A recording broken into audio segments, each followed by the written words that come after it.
What would you do if your neighbor chainsawed 10 feet of your fence, just to save 60 feet of walking? I came home to find my cedar fence cut clean through, and my neighbor sipping a smoothie on my side like she'd done nothing wrong. She called it shared access. What she didn't know was I'd mapped every inch of this land. So when she staked her little claim, I didn't argue. I bought the ground right out from under her. The gravel sang under my tires the way it always does at the end of a long Montana day, low and steady, like a hymn you hum without thinking. The ridge threw a blue shadow over Redwater Creek, and the wind off the high country smelled like snowmelt and pine. I slid the truck into park by the west gate, already picturing quiet. Goats working the thistle behind the barn, the lake winking through the cottonwoods, the fence line running true as a surveyor's string. What I didn't picture was the chainsaw. It leaned against the splintered ribs of my cedar fence like a guilty dog beside a chewed boot. 10 feet of boards were gone, a bright raw wound through the straight grain. Sawdust drifted on both sides as if a yellow storm had blown through. Beyond the gap, on my side, Bethany Whitfield rested a hip on my post and lifted a plastic cup in a lazy toast. The smoothie was the color of wet grass. "You're welcome," she said. "Now I can walk straight through instead of around." I let the scene sit inside me without words. The air had that evening hush when the birds quiet and the pumps are between timers. Sawdust glittered in the slanting light. Down at the dock, a rope creaked against iron. I thought about the map of this place. 40 acres of pasture and timber, a blue wedge of lake, a boundary my father marked before my beard turned gray. Bethany took silence as permission. "You really ought to thank me, Jake. This is community access. Everyone uses this path." I looked at the gap, then at her clean white shoes, already dusted gold from the cut. "That path," I said, quiet, "is my fence." She smiled, the kind you wear before you sign something you haven't read. "There's an easement across here. Been one forever. Your fence was on my right-of-way. I'm just reclaiming what's mine." She tapped the post and sipped. The field tech I used to be might have thrown code sections and plat notes at her until sunset. The rancher I've become simply breathed. I could hear the lake licking the bank and a magpie heckling from the juniper by the mailbox. Mostly, I could hear my father the day he slid an aluminum tripod into my hands. Paper first, talk second. The ground remembers what the paper says. I walked closer to the cut. The cedar showed a pale heart where the teeth had chewed, fragrant, almost sweet. In the opening you could see straight to the cottonwoods and the lake, glittering like hammered tin. A 10-foot shortcut. 60 feet saved for her shoes. "Feels more open already," Bethany said. "I'll be putting up a sign. Private pathway, do not obstruct. People need clear signals." She produced a laminated card like a magician and thumbtacked it to my post. The plastic flashed like a fish scale. "Which maps did you check?" I asked. "The online ones." She laughed without sound. "Same as you, I imagine." Then she walked through the gap, heel toe, as if the runway had been designed just for her. The wind shifted and brought the cool iron smell of water. 10 feet was not much wood. I could hang new boards before the stars were out. But it wasn't lumber that bothered me. It was the sentence she tried to write across my land, with a machine and a smile. I left the chainsaw where it leaned and went to the house. The entry smelled of dust and saddle soap. On the shelf by the stairs sat my father's gray lockbox with masking tape labeled Morrison Surveys. I set it on the kitchen table and worked the sprung latch. The lid opened on a remembered sound. Him at this same table, reading glasses low, sliding plats out one by one like hymnals. Inside were rolled plats and manila envelopes with dates in blue pen. 1979, 1987, 1996. I unwrapped the 87 survey. Cream paper, black web of bearings and distances, tick marks for the fence line, a square for the corner post under the cottonwood. In the margin my father had written found, rebar, set cedar post 8 west. His arrow pointed to the very stretch Bethany had cut. I traced the callouts with a ruler, then compared them to the county parcel layer glowing on my phone. The neon lines lined up. The ground hadn't moved. Only people did. My coffee cooled untouched. Under a tax receipt lay an index card I didn't remember, a parcel number I'd never used, and a note in his tight hand. Orphan strip behind Whitfield Corner, see clerk. On the flip side, a second number matched the skinny triangle Bethany liked to call her greenbelt. The receipt showed payments that didn't belong to either of us. Something had been kept alive on paper long after folks forgot it on foot. Evening slid from bronze to pewter. A bell on a goat collar clinked once and went quiet. I carried the survey back down to the break in the fence, measured from the corner staple to the post, then knelt and felt beneath 8 inches of soil for what I knew would be there. My fingers found cold metal. I brushed the rebar clean and smiled the private smile you give a problem the moment it tells you its name. A pickup rolled slow on the lane. Ernest Walker in his brimmed hat, forearm out the window. He saw the gap, saw me, and let the truck coast to silence. "Evenin', Jake." "Evenin', Ernest." He studied the cut like a doctor studies a bad x-ray. "That her work?" I nodded. "Folks who don't swing hammers think everything's a door." He glanced at the laminated sign and snorted. "Want me to bring the post hole digger?" "Not tonight." I folded the survey so the title block showed and slid it into the manila. "Think I'll read a little first." He lifted 2 fingers, easy, and rolled on toward his place. The last light turned the cedar wound the color of honey. 2 geese came low over the cottonwoods and beat the lake into rings as they set down. I took the chainsaw by its handle and placed it on the grass outside my line. I pulled Bethany's thumbtack and dropped the sign in my truck's glove box.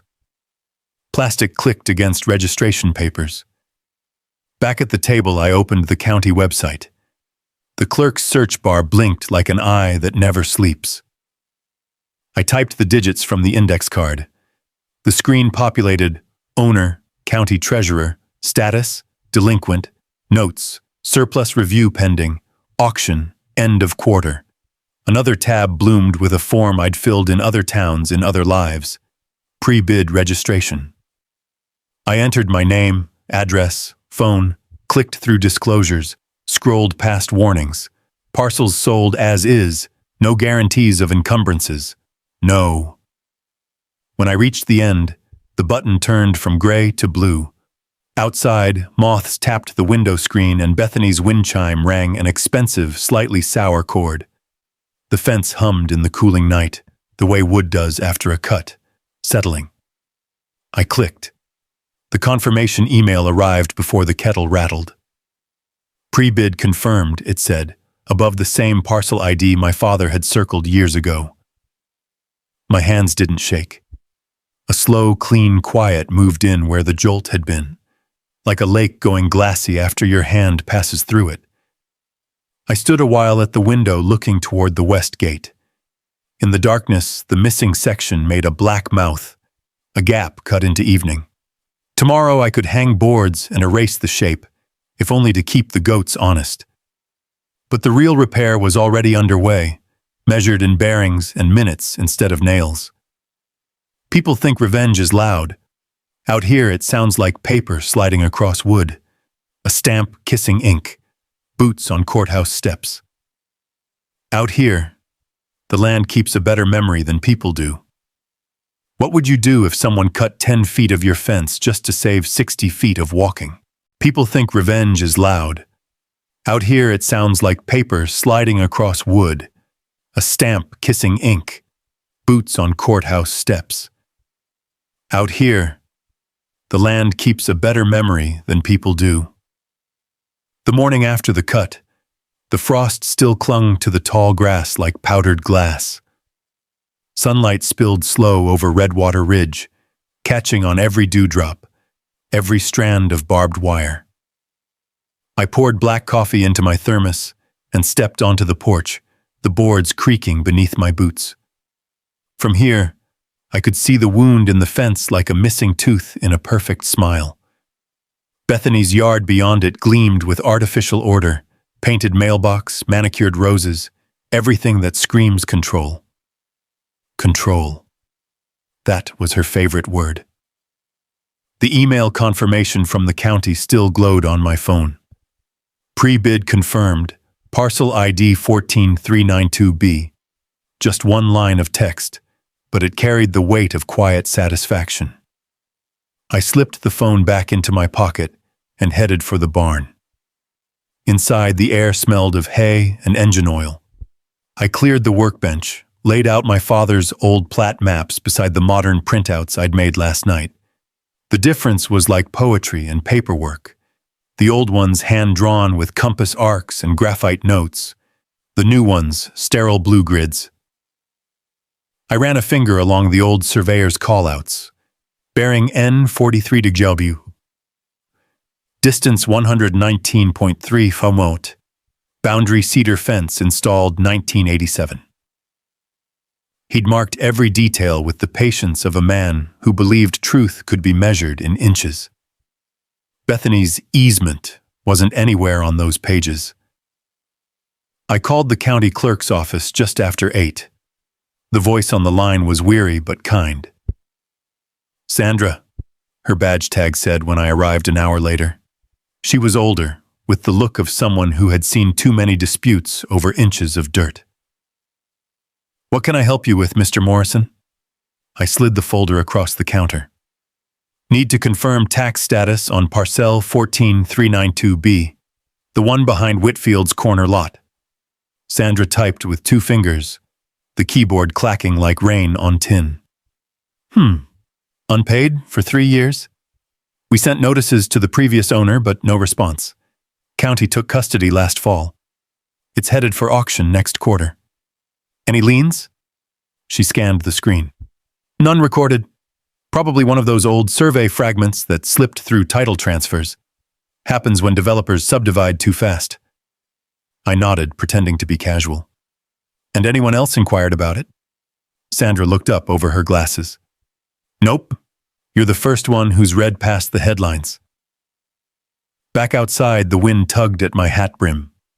The courthouse steps were warm from the morning sun, and the square smelled faintly of diesel and bakery bread. I watched a line of clouds drag shadows across the fields stretching to the horizon. It struck me then how small 10 feet of land really was, and how many wars had started over less. By noon, I was back home, the binder, open on the kitchen table. Ernest stopped by with 2 thermoses and a skeptical grin. Heard you were in town stirring up paperwork. Just reading the fine print, I said. He sipped. That woman's gonna lose her mind when she figures out what you're up to. Maybe she'll read the county records before picking up another chainsaw. He laughed, low and gravelly. Reckon you're more your daddy's son than you admit.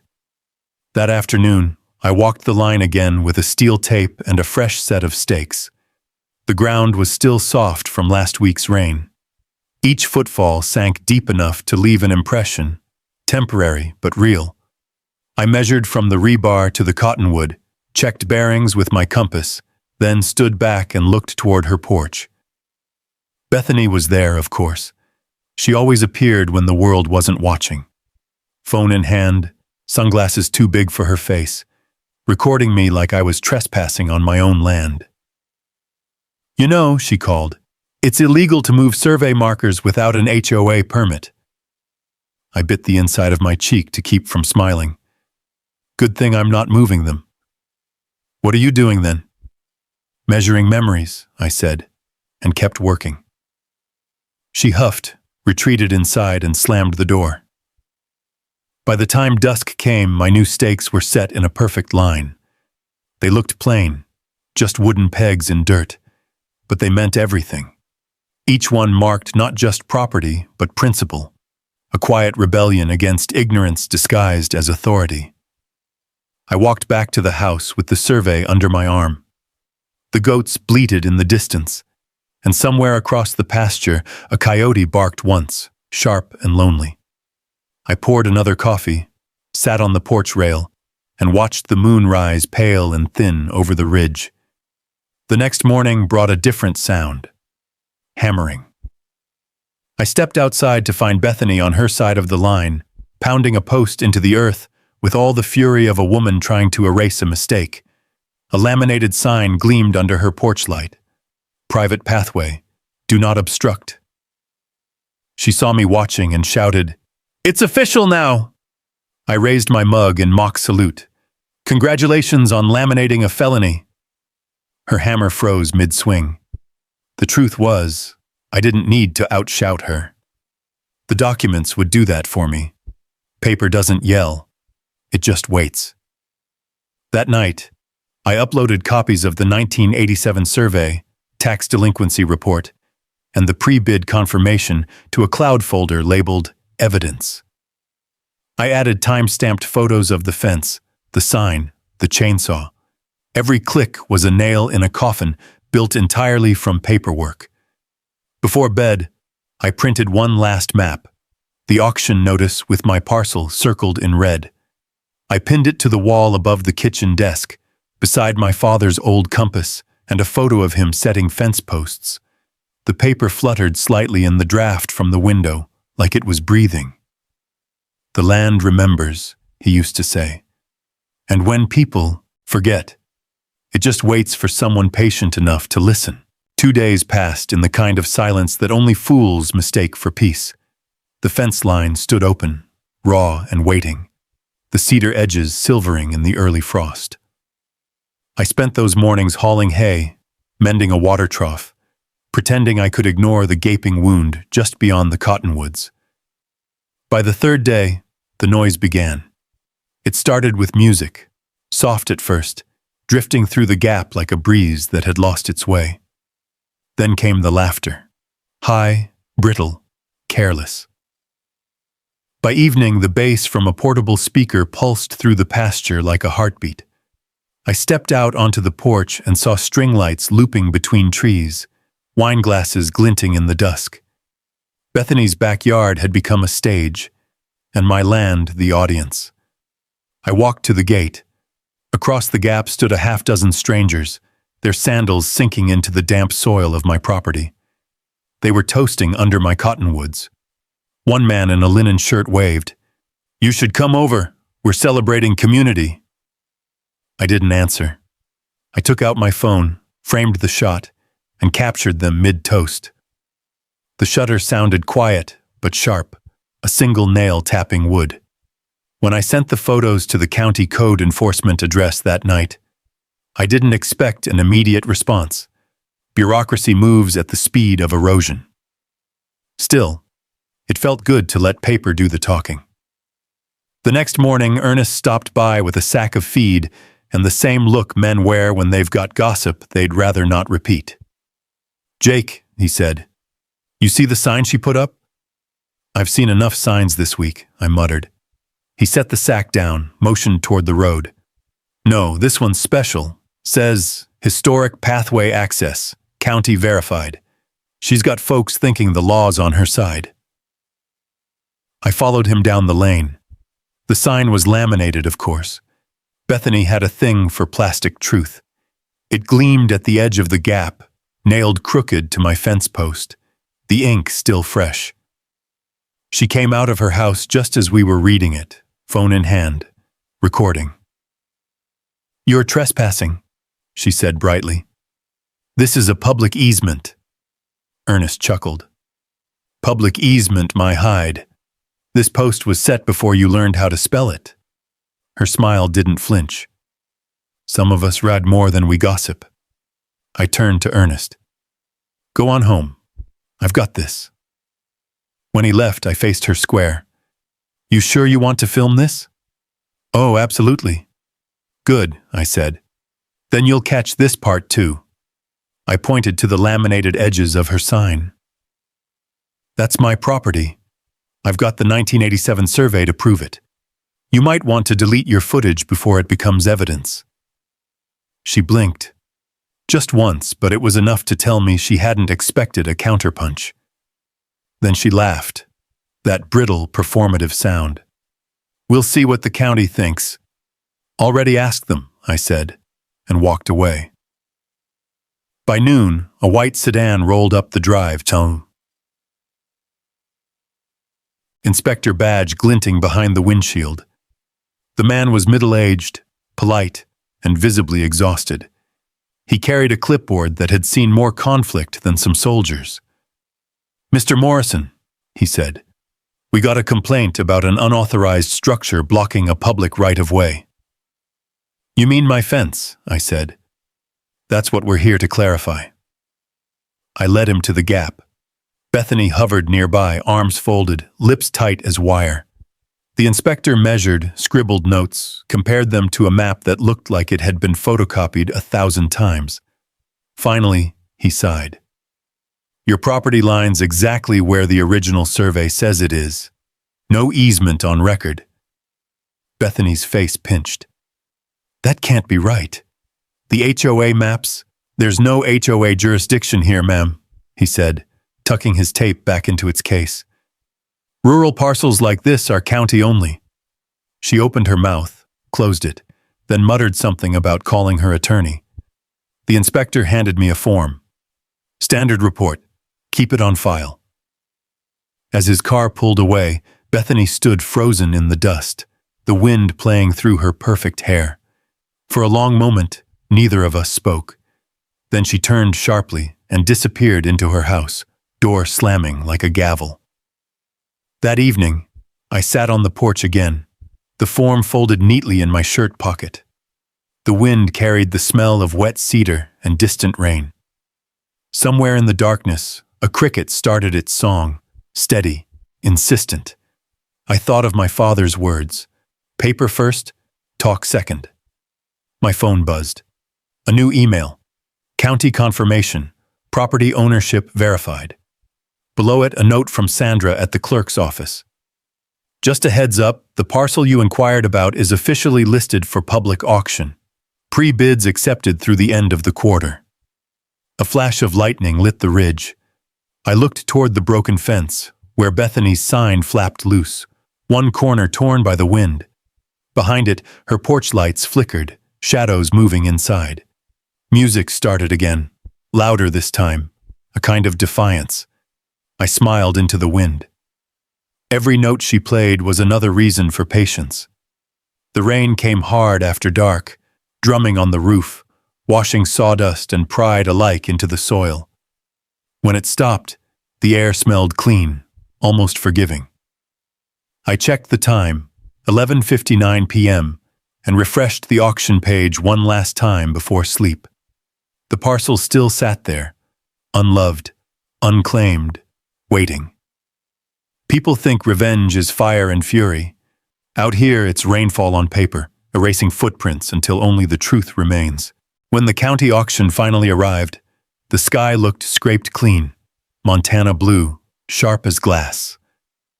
I drove into Redwater early, boots dusted red, hat brim low. The courthouse sat on its hill like an old dog watching the valley. Inside, the floorboards creaked with a kind of memory, the scent of wax and old paper rising as the morning sun poured through frosted panes. A handful of bidders milled around the chamber. Developers, ranchers, one kid in a denim jacket scrolling on his phone. None of them looked at me twice. I took a seat near the back and pulled the brim of my hat down lower, the envelope with the survey folded neatly in my jacket pocket. When the clerk called Parcel 14392B, most eyes stayed glued to their papers. It was just a scrap of land to them, a sliver too narrow for anything but a fence line. To me, it was something else entirely. A boundary restored, a scar rewritten. Starting bid, $100, the clerk said, tapping his pen. The room stayed silent. 110? 115? His voice echoed under the domed ceiling. I raised my hand. 117.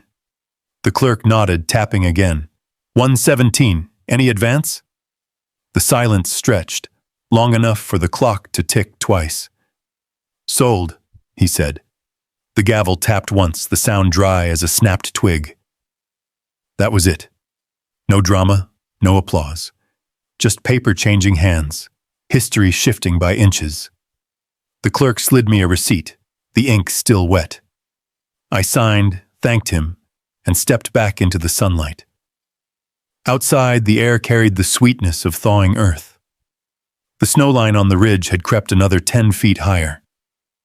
I climbed into the truck, watched a red-tailed hawk circle the courthouse dome, and felt the quiet kind of victory you don't brag about. The one that hums steady in your chest like a well-tuned engine. By the time I got home, the afternoon wind had picked up, whistling through the gap in the fence. Bethany was out there again, in her white sneakers, sunglasses reflecting everything but understanding. She was setting up a folding table with lemonade and brochures, some kind of neighborhood pathway awareness stunt. 2 women from the next street stood beside her, nodding at whatever sermon she was selling. I parked the truck, grabbed my tool belt, and walked toward the fence. She spotted me immediately. "Afternoon, Jake." Her voice carried that false sweetness that sticks to the air like syrup. "We're just educating folks about shared access. Don't want anyone confused." "Good idea," I said. "You might want to start with yourself." Her smile froze. "Excuse me?" I reached into my jacket, pulled out the fresh deed folded in its envelope. "County auction ended at 10:23 this morning. Congratulations. You're looking at the new owner of that shared access." Her jaw twitched. "You're lying." "Paper doesn't lie," I said, handing her the copy. She unfolded it with shaky hands, scanning the lines. "This is ridiculous. That land connects directly to my backyard. You can't." "Sure can. Bought it legal, clean, no liens. You can verify with the clerk if you'd like." For the first time since I'd known her, Bethany didn't have a ready phrase. The air between us turned still. The only sound was the hum of her electric cooler. You can't build anything there," she managed finally. "I don't plan to," I said. "Just going to make sure nobody else does either." She glared, then turned on her heel and marched back toward her porch. I waited until she was gone, then walked the length of the gap. The earth there was soft, rutted from her shoes. I knelt, pressed my palm to the ground, and felt the hum of the place, the quiet approval of something set right. 2 days later, the construction truck arrived. The crew I hired was small, 3 men from the next county, polite and efficient. By sunrise, they'd hauled in posts, gravel, and new cedar planks, the kind that smell like rain and spice when cut. I gave them the measurements and the permit copy, then stood back to watch. The first hammer strike cracked through the valley like a starter pistol. Bethany's blinds twitched before the second one landed. Within minutes, she stormed out in yoga pants and indignation. "You can't build this here," she shouted, voice pitching high. I handed her another envelope, neat, sealed, stamped. "Deed copy and permit. County approved." She ripped it open, skimmed the first line, and stopped reading. Her lips pressed thin as fence wire. "You're insane," she said softly. "Maybe," I answered, "but at least I'm legal." The men kept working. Planks rose, straight and sure, the scent of cedar thick in the warm air. When they finished by mid-afternoon, the sun threw long stripes of shadow across the new wall. 6 feet of privacy. 6 feet of proof. Bethany stood there staring at it, jaw tight, arms crossed. "This isn't over," she hissed. I tipped my hat. Wasn't planning on it being over. Just straight. She turned and stormed off, her sneakers crunching gravel. The crew packed up, thanked me, and left. When the last truck taillight disappeared down the lane, I leaned against the new wall and closed my eyes. The wood was warm beneath my palm, still breathing from the cut. For the first time in weeks, the world felt balanced. The lake shimmered beyond the cottonwoods, the fence line ran true again, and somewhere deep in the timber, a meadowlark began to sing. But peace in Redwater never lasts long. At dusk, a county sedan rolled up the drive. The same inspector from before stepped out, hat in hand. "Evening, Mr. Morrison," he said. "Got another complaint. Something about drainage and right-of-way obstruction." I exhaled slowly. "Let me guess who filed it." He chuckled, shaking his head. "Don't worry. Already looked it over. You're clean. Just figured I'd drop by so you'd hear it from me." "Appreciate that," I said. As he left, I watched his taillights fade into the dark. The air smelled of cedar and dust. The wall gleamed pale under the moonlight, a silent sentinel dividing sanity from spectacle. I went inside, poured a glass of water, and looked out through the kitchen window. The fence line was whole again, the wound closed. On Bethany's side, her porch light flickered. I thought I saw her silhouette there, still staring. People think victory is loud. Out here, it's 6 feet of quiet. For a week, that quiet held. The wind hummed low through the cedar boards, and the new wall cast a soft amber tone when the sun fell. I worked the land the way I always did. Early mornings, feed at dawn, coffee at noon, records balanced by evening. But there was a new rhythm now, a steady beat of something settled. Then, just as the silence began to feel earned, it shifted. It started small, footprints near the gate, cigarette butts in the gravel. I noticed them on Tuesday, brushed them aside, and said nothing. Wednesday, a faint smell of compost drifted across the property. By Thursday morning, a mound of rotting mulch sat dumped in my driveway, steaming like a taunt. The sheriff's deputy came out that afternoon. McKay wasn't available, but his younger partner, Daniels, stepped from the cruiser, hat in hand. He studied the heap and whistled low. "Guessing this isn't your landscaping project?" "Nope." "Any idea who'd leave it?" I pointed toward the Whitfield house. Daniels rubbed his chin. "You want me to knock?" I shook my head. "Leave it. She's hoping for a scene." He nodded.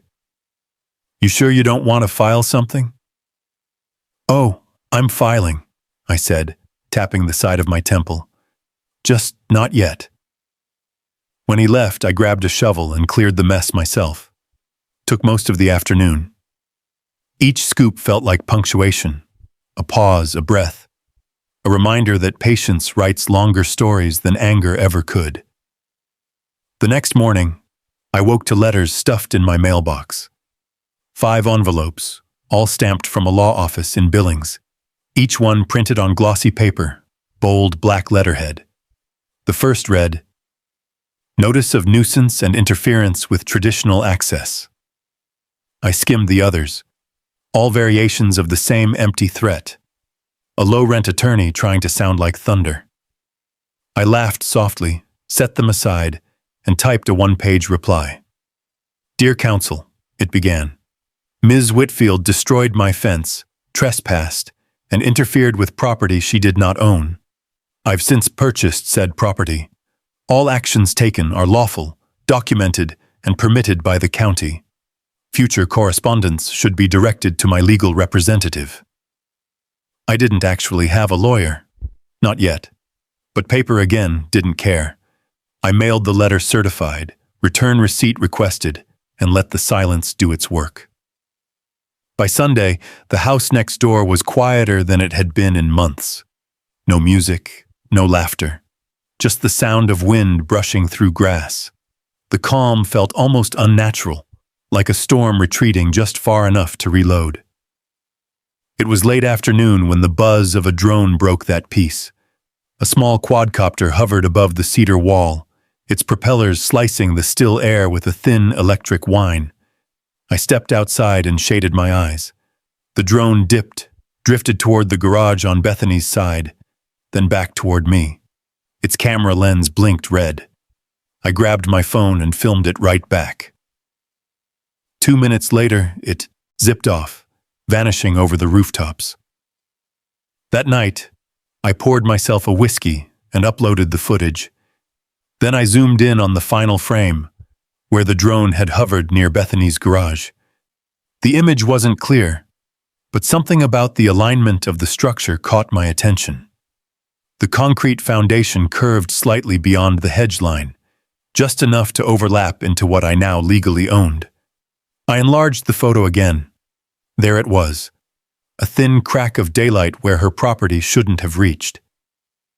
I set down the glass, reopened the county plat on my laptop, and traced the coordinates. The garage's outer edge extended 2 feet over a second, older parcel, a sliver of dormant estate land I'd seen listed months ago when searching for the first strip. My pulse quickened.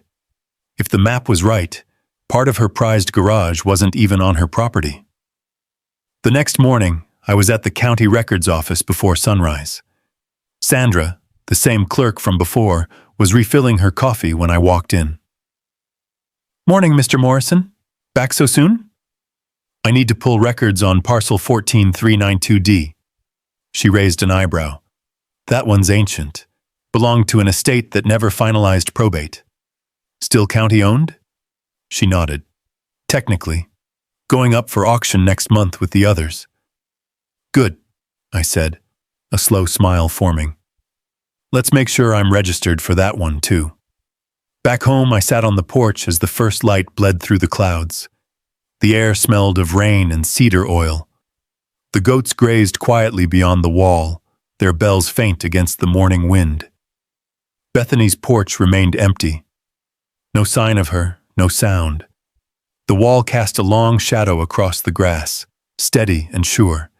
I traced its line with my eyes until it met the edge of her garage. Sometimes you don't need to swing a hammer twice. You just wait for the ground itself to finish the work. That morning, the sky over Redwater County was the kind of gray that makes color feel earned. I took my coffee outside and stood at the edge of the wall, the scent of wet cedar rising in the air. The rain from last night had left beads of water clinging to every board. Each drop reflected a sliver of the house next door, the house that had caused me more paperwork than any man should see in one lifetime. Bethany had vanished since the drone incident. No yoga friends, no morning jogs, not even her car leaving the driveway. Just a curtain twitch here and there. It was almost peaceful, the kind of lull a man gets before thunder. But thunder came, as it always does. Around noon, a letter arrived in my mailbox. It wasn't her usual glossy paper this time. It was from the county again. I opened it on the porch and read the heading. Public notice, upcoming auction, surplus estate properties. My eye went straight to the line that read, Parcel 14392D, the same dormant sliver I'd traced on my computer. Auction date, 2 weeks. I smiled. 2 weeks is plenty. Inside, I spread my maps across the kitchen table. Old plats, new satellite prints, survey overlays. It looked like a general's war table, only my battlefield was ink and acreage. The measurements were precise. The garage overhung by 31 inches at its southeast corner. Barely enough to notice, but enough to matter in court. That night, I drove down to Ernest Walker's farm. He was in his barn oiling a chain when I told him what I'd found. "You mean to tell me her fancy garage is sitting on dead man's dirt?" "Exactly that." Ernest leaned back, grinning under his hat. "Well, Jake, I'll be. That woman's been building her empire on ghost land." "She'll find out soon enough," I said. 2 weeks slipped by like dust in wind. On auction day, the courthouse steps were empty except for Sandra and me. She gave me a knowing smile. "Back again?" "Habit," I said. She read the parcel ID, tapped her keyboard, and said, "Starting bid, 100 even." I raised my hand. 100. She paused for formality. Any other bids? The silence was clean as snow. Sold, she said, stamping the paper. Congratulations again, Mr. Morrison. I took the deed and folded it carefully into my coat.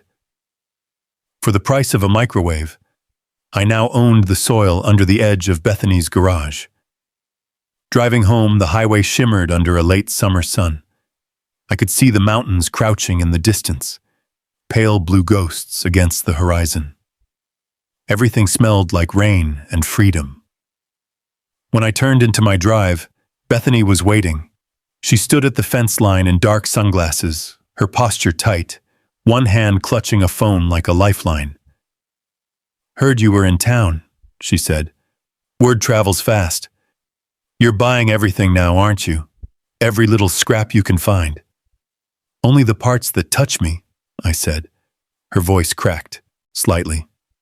This is harassment. No, ma'am, it's real estate. I handed her a sealed envelope, neat and professional. Letter of encroachment, I explained. That corner of your garage is now sitting on property I own. 30 days to resolve it. Either remove the structure or purchase the parcel. She laughed, but it wasn't humor. It was disbelief scraped raw. You can't possibly think this will stand.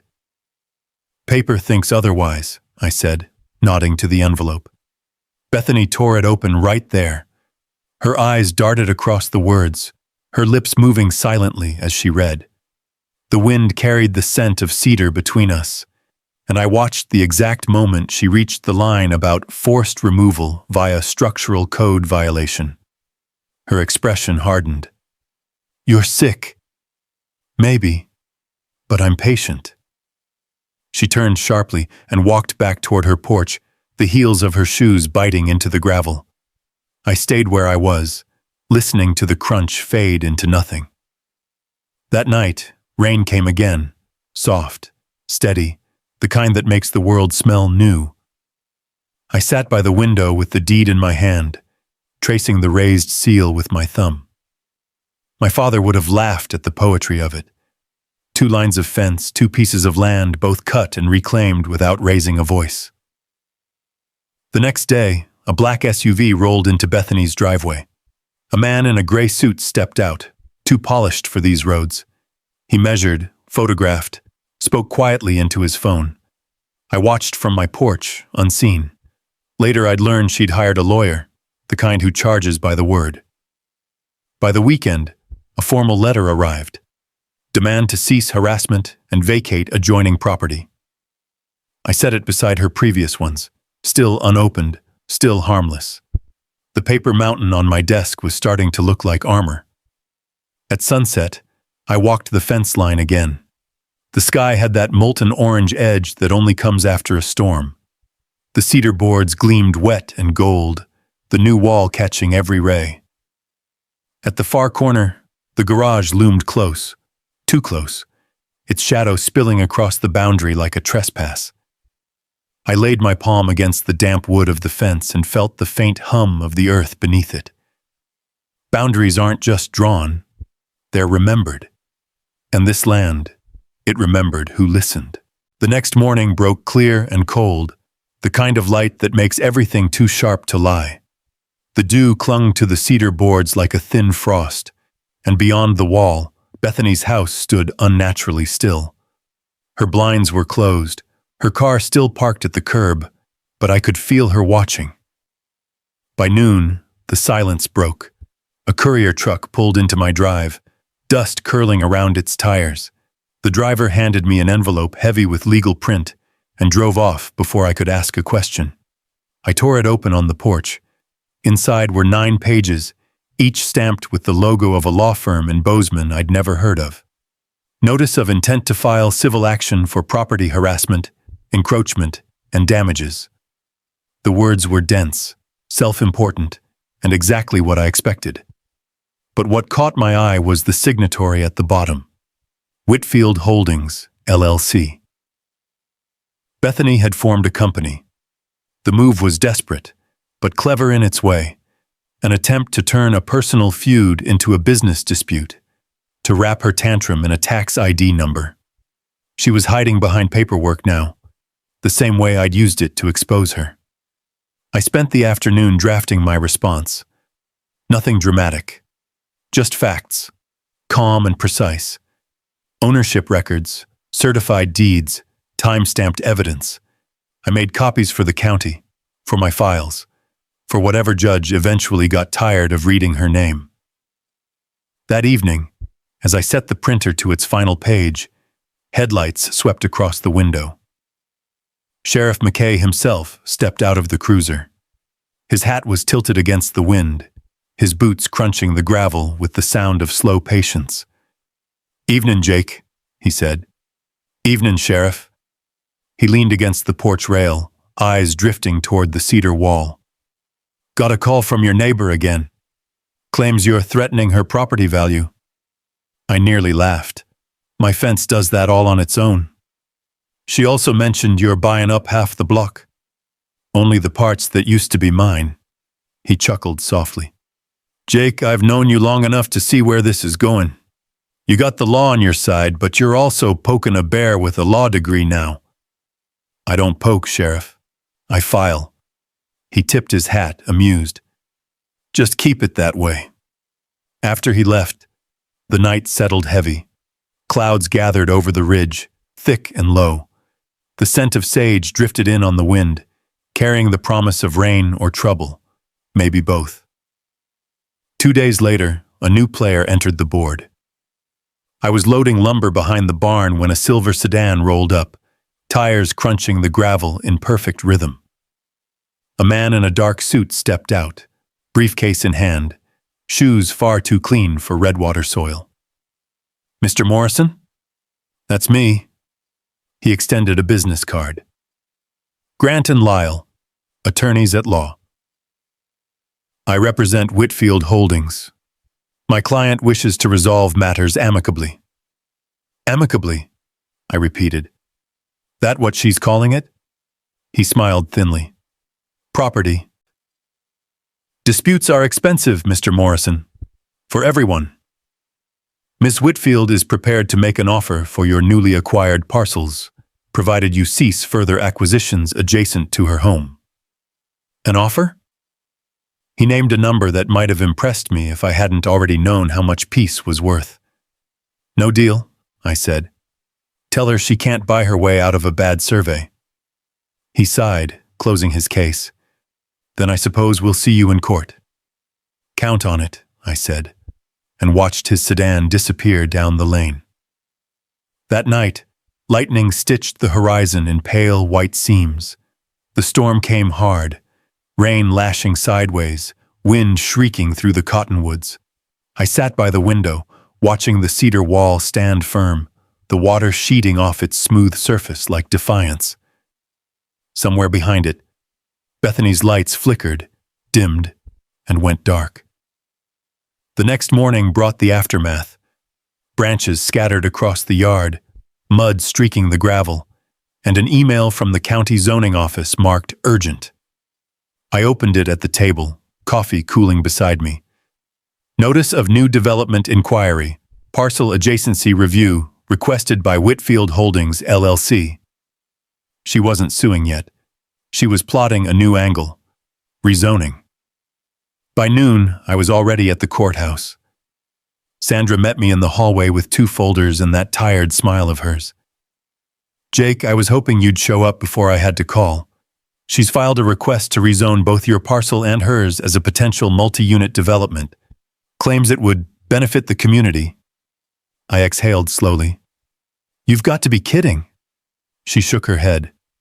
"If the board approves, she could argue for shared infrastructure access. Basically, she's trying to reopen your wall." I stared at the papers, the words swimming in front of me. Then, something in me went very still. "When's the hearing?" 2 weeks. Then I'll be ready." That evening, I walked the length of the fence with a notebook and pen. I wrote down every measurement, every elevation change, every date of construction, every photograph reference. When the wind picked up, I tucked the papers inside my coat and kept walking, my boots sinking into the wet earth with a steady rhythm. Some men fight with their hands. Out here, we fight with ink. 2 days later, I mailed my objection. 5 pages of precise, lawful refusal, signed and certified. I didn't expect thanks. Just silence. That night, for the first time in weeks, Bethany's lights stayed off. Her house sat in darkness, while my wall gleamed faintly in the moonlight, silver and still. The storm had passed, but its echo lingered in the soil. People talk about justice like thunder, sudden, loud, righteous. But I've learned it moves quieter than that. Like rain down a fence post, like patience finding its way through paper. The day of the zoning hearing came dressed in the color of dust. Heat shimmered over Redwater County, and even the courthouse flag hung limp in the still air. I parked the truck under a cottonwood, wiped the sweat from my neck, and carried my folder inside. A stack of evidence so thick it felt like armor. The hearing room smelled of old wood polish and worn carpet. A ceiling fan stirred the air but didn't cool it. The county board sat behind a long oak table, nameplates crooked from years of meetings that probably looked exactly like this one. Across the aisle, Bethany arrived in a cream blazer that didn't belong in this county. Her lawyer trailed behind, carrying a binder embossed with her shiny new LLC. She didn't look at me. Not at first. But when she did, her smile was thin, like glass held too close to a flame. The chairwoman cleared her throat. Next on the docket, rezoning petition from Whitfield Holdings, LLC. Bethany's lawyer rose, smoothing his tie. Ladies and gentlemen of the board, this proposal will unlock the potential of an underutilized area of Redwater's West Corridor. The project includes multiple family units, green access, and shared utilities that would benefit the community. I couldn't help it. A quiet laugh slipped out. The room turned toward me. The lawyer frowned. Something amusing, Mr. Morrison? Just the phrase, shared utilities. That patch of land doesn't even have proper drainage. He straightened his papers. My client assures me, your client doesn't own the land she's trying to develop, I said evenly. The chairwoman raised a hand. Let's allow Mr. Morrison to respond in full. I stood, slid my folder onto the table, and opened it carefully. This, I began, holding up the first page, is the original 1987 survey, filed, stamped, and never contested. This is the 2023 purchase deed for parcel 14-392B, the strip in question. This, I flipped to another document, is the 2024 acquisition record for parcel 14392D under her garage. Both are legally mine. Murmurs rippled through the room. Bethany's lawyer leaned toward the microphone. Even if that's true, it's not if, counselor. It's in the clerk's archive right across the hall. I've highlighted every signature. You're welcome to check. The chairwoman's brow furrowed. Ms. Whitfield, is this accurate? Bethany tried to speak, but her voice faltered. She reached for her lawyer's sleeve, whispering something too low to catch. He shuffled papers, stalling. I continued, calm and steady. What's being proposed here isn't community improvement. It's an attempt to use zoning law to bulldoze private property boundaries. My property. I've lived here 6 years, paid every tax, maintained every foot of fence. I'm not against development, but I am against rewriting maps to fix someone else's mistake. The board members exchanged glances. One of them, an older man with tobacco-stained fingers, cleared his throat. Seems cut and dried to me. The lawyer tried one last pivot. If we delay this project, it'll cost the county potential revenue. Then you should bill my neighbor for the fantasy, I said quietly. The chairwoman tapped her gavel once. The board will deliberate. They stepped into a side room. The chamber filled with whispers, papers rustling, the tick of a clock. Bethany stared straight ahead, knuckles white around her purse strap. Outside, the wind began to rise, the first cool breeze of the day sighing through the courthouse windows. After 12 long minutes, the board returned. The chairwoman spoke. "The proposal for rezoning is hereby delayed pending further review." Her tone was formal, but her eyes told the truth. It was a denial dressed politely. Bethany's lawyer deflated. She stood stiffly, head high but eyes burning. "This isn't over," she muttered as she brushed past me. I nodded. "It rarely is." Outside, the evening light had gone soft. The courthouse lawn glowed amber, and the first crickets started up in the weeds. I sat on the stone steps, letting the air cool my face. Sandra from the clerk's office stepped out, smiling faintly. "Didn't think you'd lose that one," she said. "Neither did I answered. "But I don't like fighting wars that keep resetting." She patted my shoulder. "Then maybe build stronger walls." I smiled at that. Back home, the wall stood exactly as I'd left it. Straight, sure, catching the last of the sunset. The air was heavy with the smell of dust and cedar oil. My boots crunched softly as I crossed to the porch. In the distance, Bethany's house was dark again, the blinds drawn tight, but the faint sound of her voice carried across the stillness, angry and muffled, like a storm trapped in a bottle. The next morning, the "For Sale by Owner" sign appeared in her yard. Crooked, hand-painted, defiant. The number listed beneath was written in bold black marker, the digits slightly smudged by the morning dew. I poured coffee, leaned on the porch rail, and watched the wind tug at it. A magpie landed on the signpost, tilted its head, and flew off again. I should have felt peace, but peace is never that simple. Something in the air felt unfinished, like the land was holding its breath again, waiting for the next move neither of us had the sense to stop making. For a few weeks, nothing happened. The "For Sale by Owner" sign weathered under the sun, its black ink fading to gray. The grass on her side grew patchy, the roses wilted. I started to think the land had finally swallowed the noise for good. Then, one crisp morning in early fall, I found a letter in my mailbox bearing the county seal. The words made my stomach tighten. "Notice of quiet title action. Whitfield Holdings, LLC vs. Morrison." I read it twice, slow.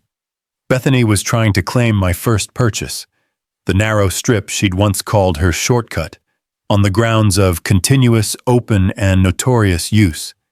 In plain English, she was arguing that her trespassing had somehow earned her ownership. I set the letter on the kitchen table and stared at it for a long while. Outside, the wind rattled the dry leaves against the windows, a sound like paper whispering back. By noon, I was at the courthouse again. Sandra saw me coming and just shook her head. "She filed, huh?" She filed. I thought after that rezoning mess she'd quit. "People like Bethany don't quit," I said. "They just change tactics." Sandra handed me a fresh packet of forms. "You'll need to file a counterclaim. Bring everything you've got. The judge is Ramirez. He likes clean documentation, not drama." That, at least, was good news. Judge Ramirez was a straight arrow, a man who believed the law should sound like common sense. I thanked her, took the stack of forms, and went home to build my wall of paper. That night, I spread everything across the dining table. Photographs of the chainsaw cut, the laminated sign, the certified deeds, the auction receipts, the inspection reports, even screenshots of her party spilling over the property line. My father's survey lay in the center like an anchor. For 2 days, I organized, annotated, labeled.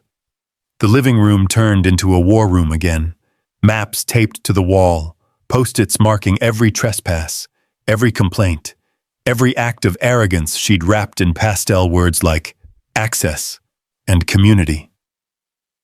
When the hearing day came, the courthouse was quiet. The morning air held the smell of rain on cold stone.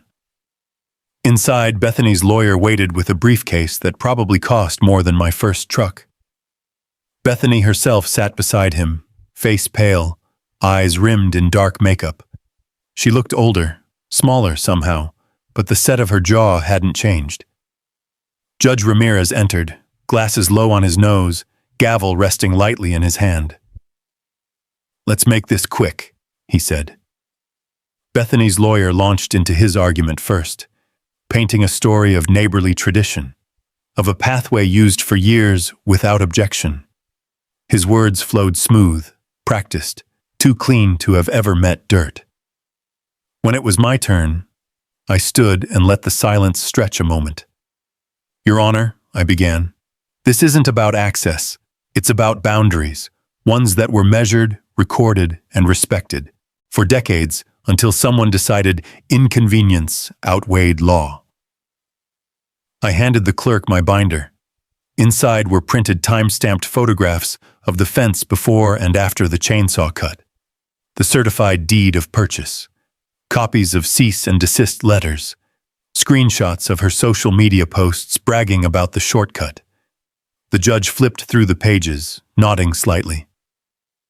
"Mr. Morrison, you seem to have kept thorough records." "I learned from my father," I said. "He taught me to trust maps more than words." The lawyer tried to object, but the judge raised a hand. "Quiet." He turned another page. "Ms. Whitfield, you claim open and continuous use for how long?" Bethany cleared her throat. "Since I bought my home 6 years ago." The judge's eyebrow lifted.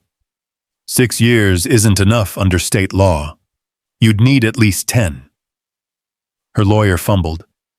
"But, Your Honor, the principle of implied easement." Ramirez cut him off. "There's no implied anything when the deed is this clear." He closed the binder with a firm sound. "Case dismissed. Ownership stands with Mr. Morrison."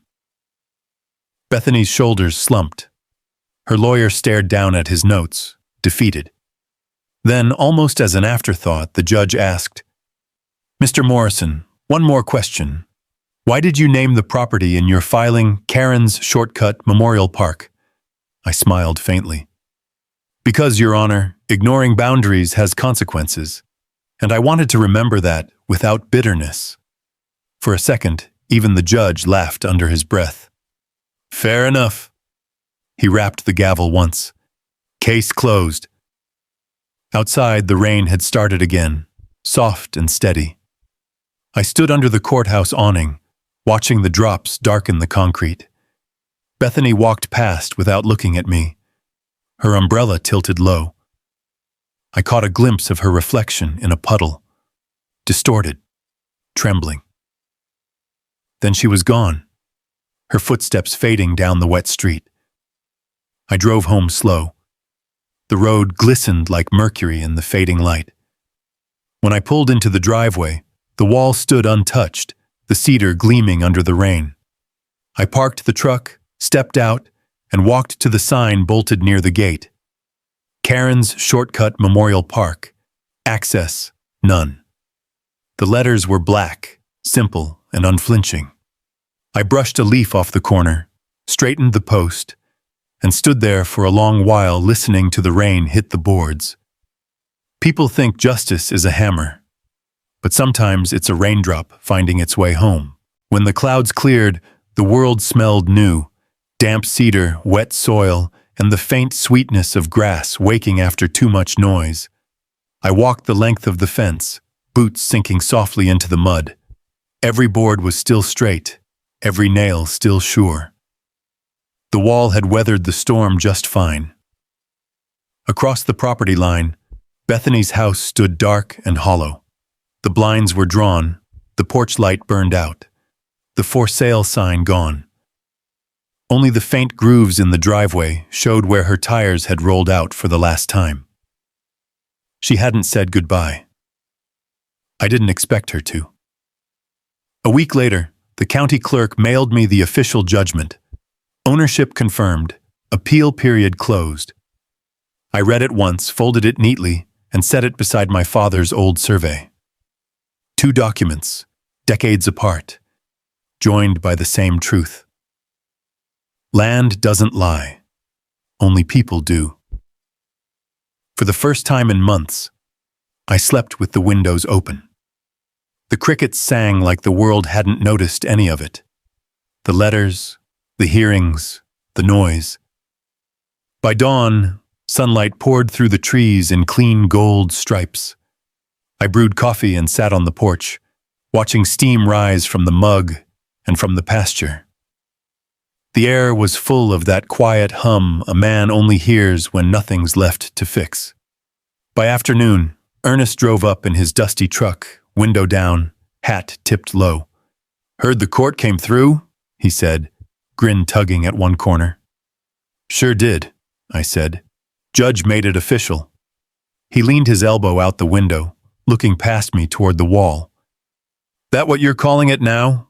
Karen's Shortcut Memorial Park?" I couldn't help but laugh. "Has a certain ring to it." "Sure does. Whole county's been talking. You turned a fence fight into a landmark. Guess I just wanted something honest to come out of it." Ernest's smile faded into something softer. "You did, Jake. You reminded folks around here what a boundary's for." He tipped his hat and drove off, dust swirling behind him, hanging in the air like memory. In the weeks that followed, neighbors started wandering by. Not nosy, just curious. They'd stop at the gate, read the sign, chuckle, shake their heads. Some brought cookies, others stories of their own run-ins with rules and fences and people who didn't understand either. It turned into a kind of quiet communion. One Saturday, I caught a few kids from the next street skipping stones by the lake behind the wall. I didn't scold them. I just handed them a trash bag and said, "If you're gonna borrow the view, might as well clean up after it." They nodded, polite, and got to work. By sunset, the park looked better than ever. Gravel paths, trimmed grass, a few wildflowers sneaking through where the soil still remembered being free. I added a wooden bench near the center, carved by a local craftsman, its edges rounded and warm to the touch. When I sat there for the first time, I could see both the water's shimmer and the faint outline of the mountains beyond. Weeks passed into months. Winter brushed the first frost across the fields. The wall took on a silver sheen, the cedar aging into something noble. I spent my evenings walking the line with a lantern, checking for cracks, for shifts, for anything the earth might have whispered when I wasn't listening. There were none. The land was content, or maybe it just wanted to rest. Then, one morning, a letter arrived. Not from Bethany, not from any lawyer, but from the bank. It was a foreclosure notice. Bethany's property had reverted to the county, unpaid loans stacked higher than her pride could reach. I set the paper down and stared out the window at her house. The place was empty, stripped of its vanity. The roses were dead, the shutters loose. It wasn't schadenfreude I felt. It was something quieter, like standing at a gravesite of a feud that had finally buried itself.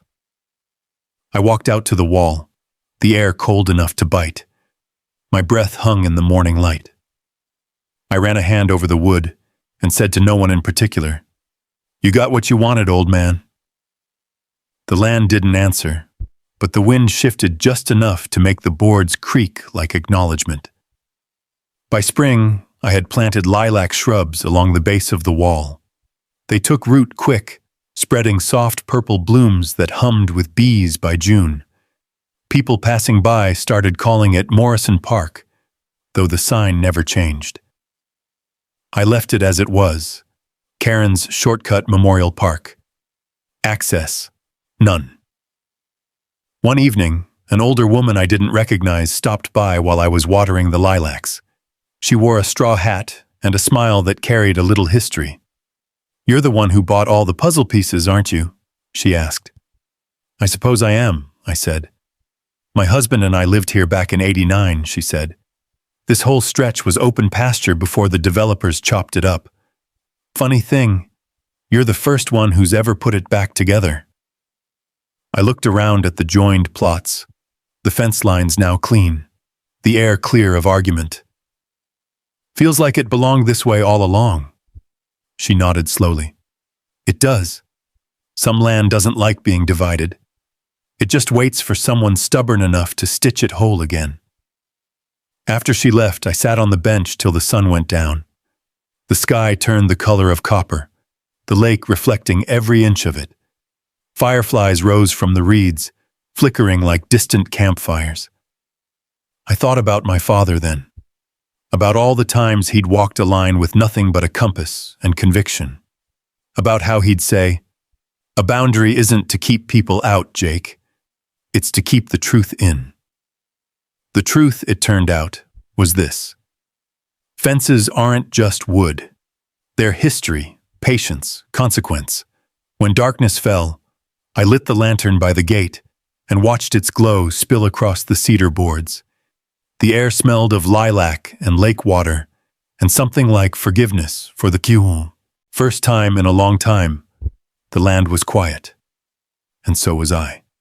Boundaries make good neighbors, but sometimes they make better endings. Some folks fight with noise, others with patience. But out here, justice rides slow and steady. If you've ever had to stand your ground for what's right, drop a justice in the comments so I know you're out there.